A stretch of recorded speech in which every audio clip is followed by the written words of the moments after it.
We are here at Torex and we are doing some filming today, slightly different filming, on grips. So stay tuned, these videos are going to be coming really soon. And it's all about what grips you'll be using, how you should kind of judge whether you need new grips, and all around everything at the top end of the club, not just the club head.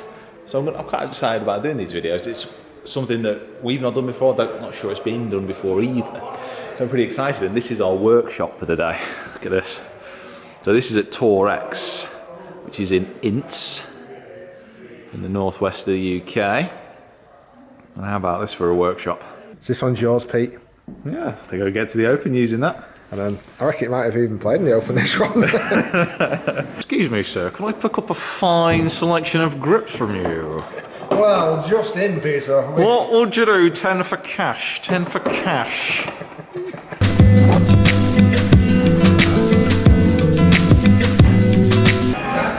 Not far away from 50,000 now, guys. Please keep subscribing. That'll be lovely. So this is my office for the next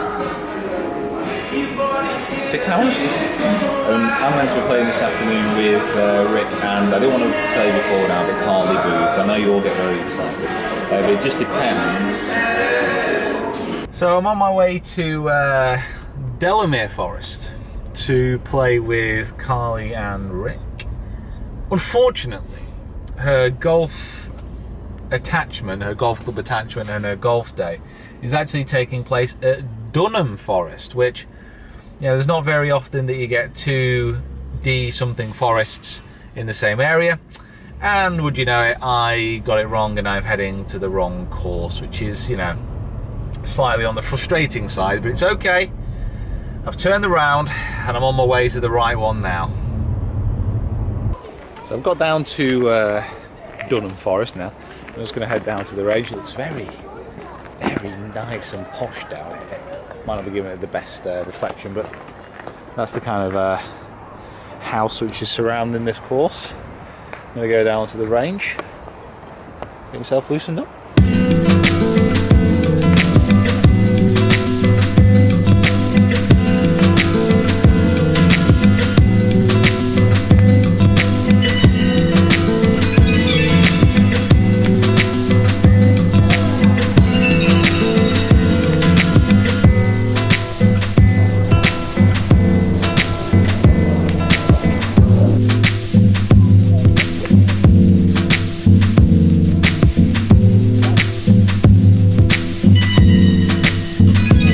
So finally outside at Dunham Forest, and I just don't trust you, Oscar. I can see you moving around already.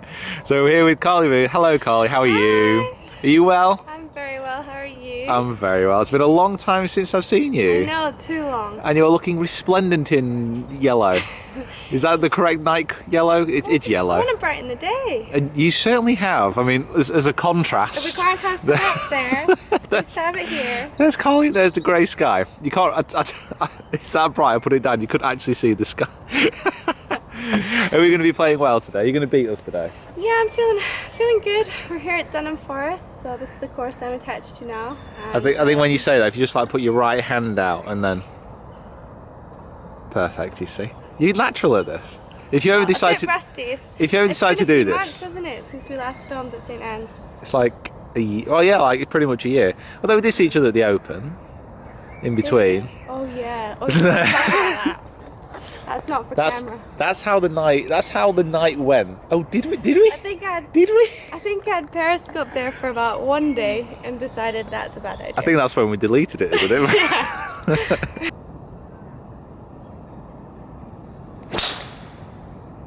And he has smoked it.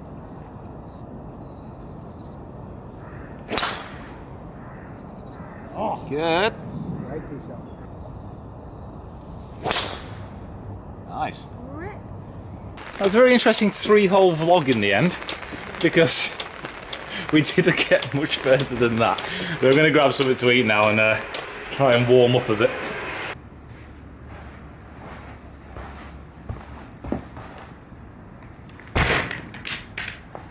Well, things have certainly improved since yesterday as far as the awful conditions are concerned.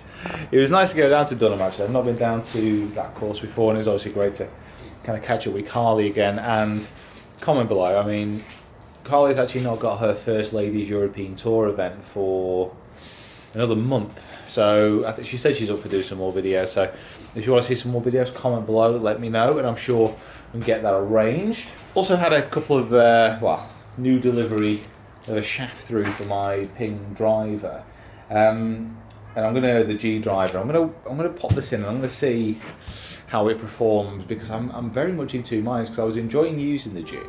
It wasn't as consistent as I wanted it to be, and then all of a sudden, because the shaft broke, I put the M1 back in the bag, and the first couple of times I used that, I was absolutely flying. I was hitting it really, really well, except the fact that it is still a little bit wild on some shots when you don't quite catch it. So I'm still in two minds. Hopefully I'm going to decide that today. I've got a full kind of practice session planned now, and then I'm going to go play St Anne's Old this afternoon with Johnny, one of the assistants at St Anne's. So it's going to be a good day. Lots of golf anyway. Lots of golf. One of the main things I want to get out of today is I want an answer. I want a final answer to myself of actually what driver that I'm going to be hitting, because at this moment in time I am still, I'm still kind of undecided on what I'm going to do. Now, what I'm going to do is I'm going to get GC2 out, and I'm going to try a different combination of things. I mean, I've kind of broken it down into a couple of main categories that I'm kind of happy with. So we've got, as you can see here, an assortment. So we've got the GLS Tech driver, the Ping, got the M2, got the M1, and then we've got like the Ping normal heads, and we've got kind of a variety of shafts that I'm kind of working through. Now what I'm going to do is very simply, I'm just going to hit quite a few shots with each club, compare the ball data, and then see what happens, and make a decision now. Make a decision today and put it to rest in my own head.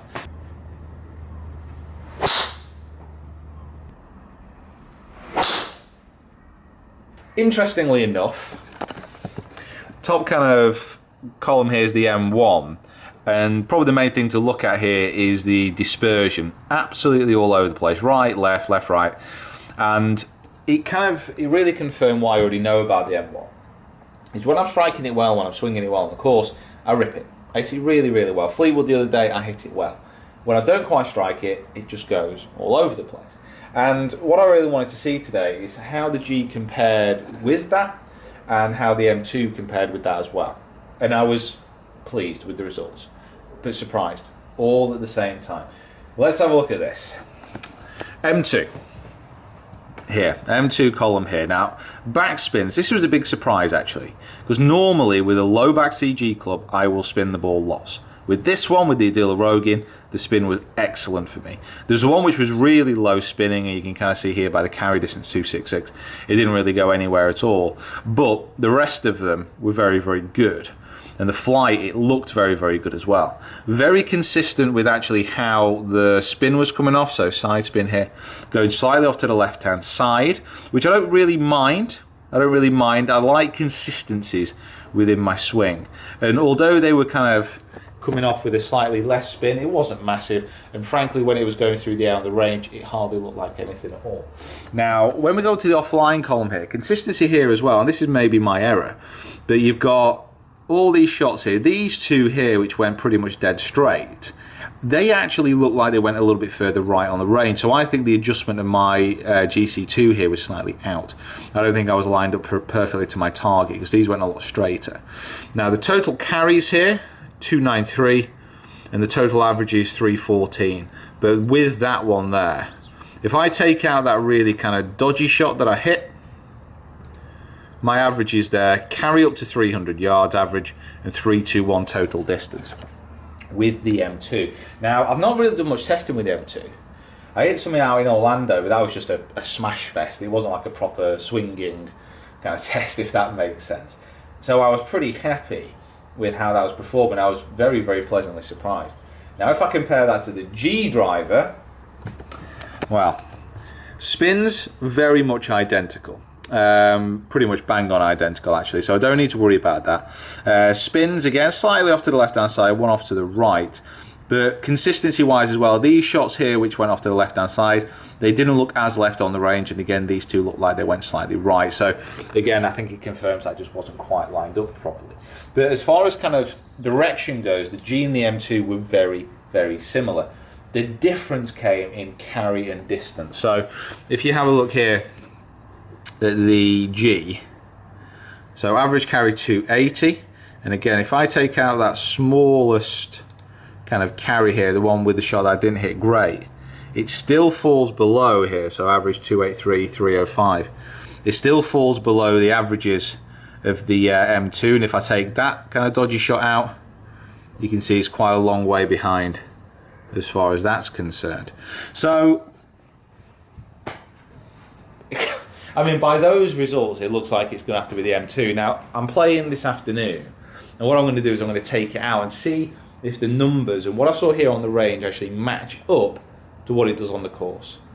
But I have to say I was impressed by the M2, the feel of it, the strike of it, and yeah, it was odd. It was odd. I like the adjustability more of the M1, but the fact is the M2 is the same driver, just without that adjustability on the bottom of those two rails. So let's see what it's like on the course. Now I've got to do some proper practice and get my swing grooved and ready. I've just been doing some practice on the new GC2 software. Just practicing a 7 iron to the, I think this is a 12 hole here at Tetton Pines is the course kind of loaded onto it. This was my last shot, and let me just show you a replay of this shot, shall we? This is a pretty decent strike. Tracking down there, carrying on. That's where it finished. How did that not go in?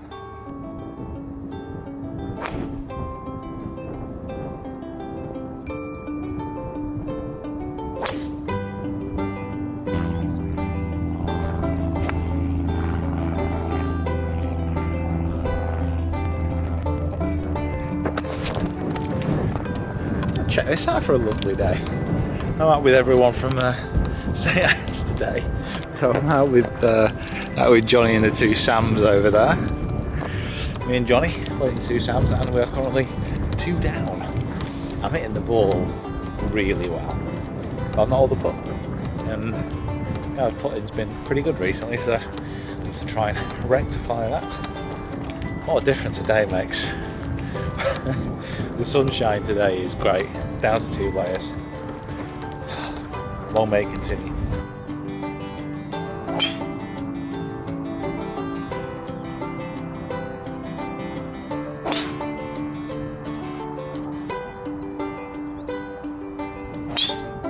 Yeah.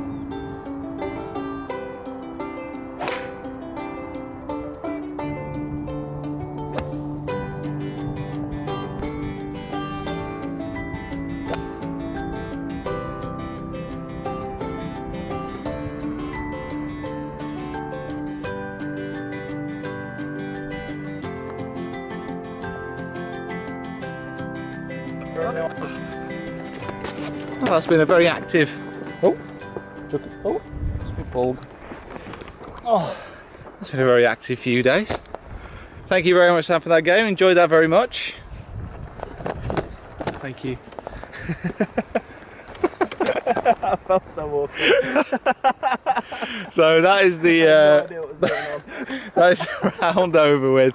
It's been a good day today. That putt you just saw me hit there, that was like my 15th attempt at trying to hole it. It wasn't really working. I think I finished level par over 9. You same level? Level? Yeah, it was okay. Steady game. Played great front 9, didn't hole the putt. And then the first few holes of the played the front 9 again. First few holes I had about 180 feet's worth of putts hole for pars. Up and down. Anyway, thanks for watching the last few days, guys. Some really good videos coming up about the second-hand golf bidder clubs. So stay tuned for those. The vlogs already started on Rick's channel, and there's lots of other stuff happening as well that I've probably forgotten about. Lovely evening down here at St. Anne's with some lovely people, and I'll see you guys soon.